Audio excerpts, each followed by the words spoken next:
National Weather Service has issued severe thunderstorm watch number 488, effective until 3 a.m. Eastern Daylight Time Monday. This watch includes the following county: Allegan, Michigan, and the following: South Haven to Holland, Michigan, and Lake Michigan, South Haven to Holland, Michigan, 5 nautical miles offshore to mid-lake.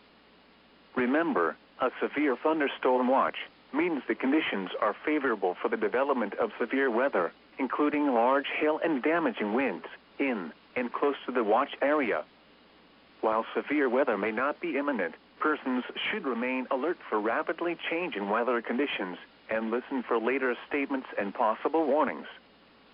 Stay tuned to NOAA Weather Radio, commercial radio and television outlets, or internet sources for the latest severe weather information.